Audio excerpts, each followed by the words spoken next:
हमारे साथ बातचीत के लिए समाजवादी पार्टी से चंदौली के सांसद बीरेंद्र सिंह जी हैं। हम उनसे बात करेंगे। आज चैत्र नवरात्र का पर्व है, कल ईद भी मनाई जाएगी पूरे देश में। उससे पहले उत्तर प्रदेश में कुछ ऐसे निर्णय लिए गए हैं जिनकी खूब चर्चा हो रही है।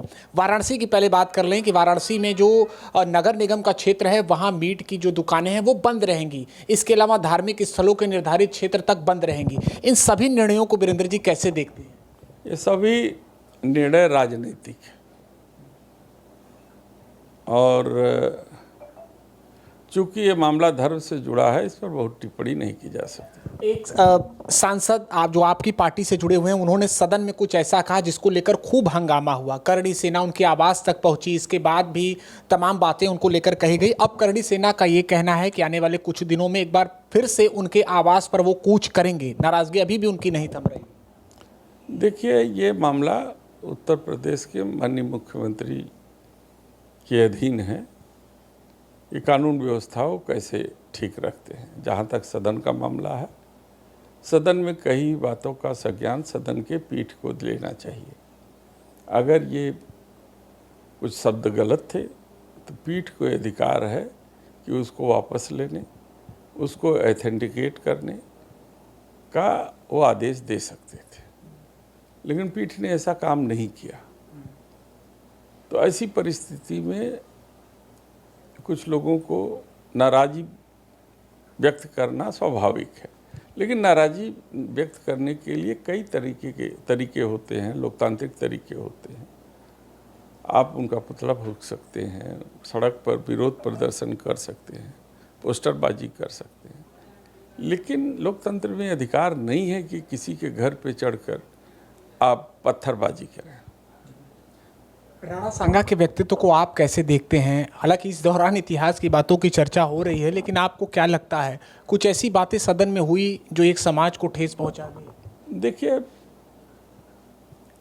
इतिहास व्यक्तियों द्वारा लिखा गया है। इतिहासकारों ने अपने अपने तरीके से, अपने अपने समझ के अनुसार इतिहास लिखे हैं, क्योंकि वो मौजूदा समय में वो लोग मौजूद तो थे नहीं। कहीं से सुन लिया, कहीं से समझ लिया, कहीं से देख लिया, कहीं से कुछ बातें उठा ली, कहीं से कुछ बातें उठा ली और उठा करके एक बुक के रूप में उन्होंने प्रस्तुत किया। अक्सर देखा गया है कि बहुत से इतिहासकार अपने इतिहास को रोचक बनाने के लिए कुछ तथ्यों को अपने तरीके से जोड़ करके उसमें लिखित रूप से सम्मिलित कर देते हैं। जैसे बहुत से लोगों को आपने देखा है कि उन्होंने अपनी बायोग्राफी में कुछ ऐसे तथ्य जोड़ देते हैं, ऐसे पन्ने जोड़ देते हैं जो बहस का विषय बन जाता है। वो जानबूझ के किया जाता है। अब वो ही जानबूझ के जो बातें की जाती है उस किताब को रोचक बनाती है। तो ये सब मार्केटिंग का अंग होता है।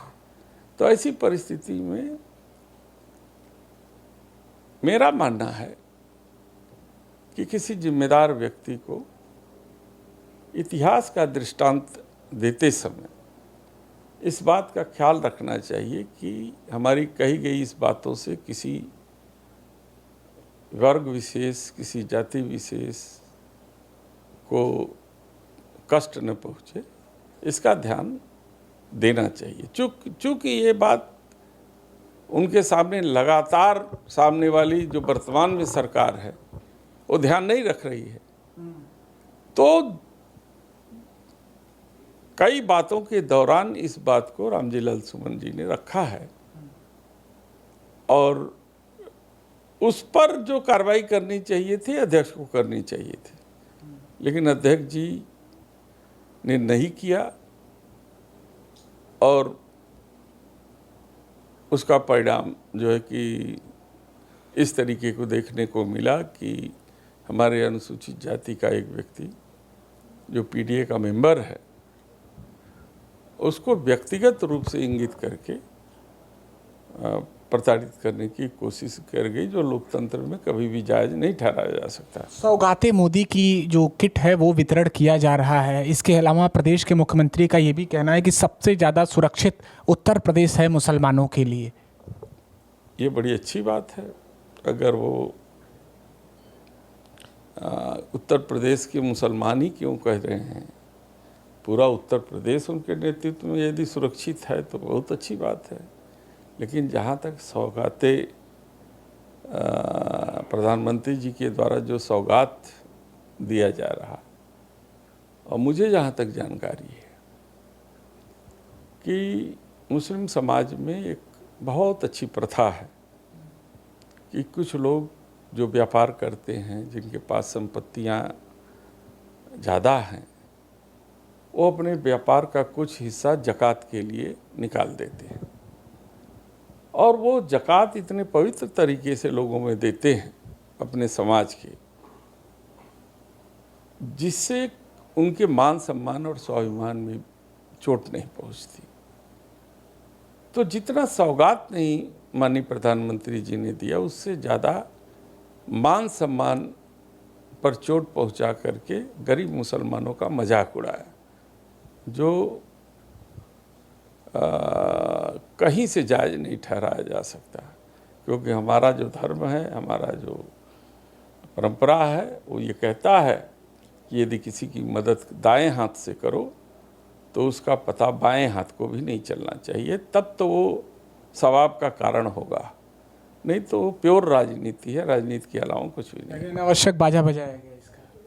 अब मैंने कह दिया है वो प्योर राजनीति है और उसके अलावा कुछ नहीं। सांसद जी, कुछ अंतिम सवाल, क्या लगता है आपको कि प्रदेश में इत्र बनाना ज़्यादा महत्वपूर्ण है या गौशाला ज़्यादा महत्वपूर्ण है? सुगंध दुर्गंध किससे आती है? क्योंकि आपके मुखिया के बयान की खूब चर्चा और बीजेपी पूरी तरह से हमलावर है।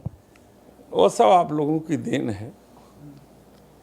माननीय मुख्यमंत्री जी ने गौशालाओं की दुर्दशा के बारे में कहा कि जिसको हम गौ माता कहते हैं, गोधन कहते हैं, और उसके प्रचार प्रसार करके जो पार्टियां राजनीतिक रूप से लाभ भी उठाती हैं, तो उनके गौशालाओं की क्या हालत है। पशु को ठीक से चारा नहीं मिल रहा है, उनके रख रखाव के लिए जितना बजट होना चाहिए वो बजट नहीं है। आप महीने में 35 रुपया देते हैं तो कल्पना करें कि कितने एक दिन का भी चारा उसके लिए नहीं होगा, तो पशु कैसे खाएगा? और बिना खाए पिए पानी के वो मर जाता है, और फिर उसको दफन करने का भी इंतजाम नहीं है कि उसको वहीं पे गाड़ दिया जाए। तो उस पर चिंता व्यक्त किया कि गौ माता को वहाँ इनकी योजना थी कि उनको एक जगह इकट्ठा कर दिया जाए और उनको मरने के लिए मजबूर कर दिया जाए बिना दाना पानी के। तो उस बात को ये घुमा करके इत्र की तरफ ले आए, क्योंकि कन्नौज में इत्र का बहुत बड़ा व्यापार है। और कन्नौज में जब हमारे माननीय अध्यक्ष जी को जब मौका मिला सत्ता शासन में आने का, तो उन्होंने इत्र पार्क बनवाया। और आप लोग जाकर के पता करेंगे कि वहाँ के लोग एक्सपोर्ट करते हैं, और इतना बढ़िया वहाँ जो है व्यापार चल रहा है इत्र का। तो उन्होंने कहा कि हमारी सरकार आती है तो हम व्यापार को, इंपोर्ट एक्सपोर्ट को बढ़ाने का काम का योजना बनाते हैं। इनकी सरकार आई तो ऐसी प्लान बनाते हैं और उनको चारा भी नहीं देते, उनको उनका रख रखाव ठीक नहीं है, तो ऐसी योजना बनाते हैं जिससे हमारी गौ माता जो है अकाल मृत्यु की प्राप्त हो जाती है। एक अंतिम सवाल, आप चंदौली की बातों को लगातार उठाते हैं पूर्वांचल की, और उससे ही सटा हुआ जो दूसरा राज्य है बिहार, वहाँ पर चुनाव होने वाला है। आपने कहा कि इस सीटों को लेकर तो आपके राष्ट्रीय नेतृत्व तय करेगा इस पर फैसला, लेकिन आप क्या मानते हैं, क्या समाजवादी पार्टी को बिहार में चुनाव लड़ना चाहिए?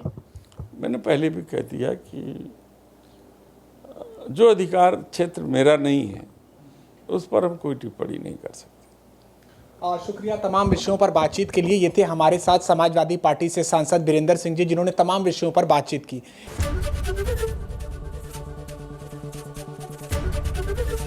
एबीपी गंगा, खबर आपकी, जुबान आपकी।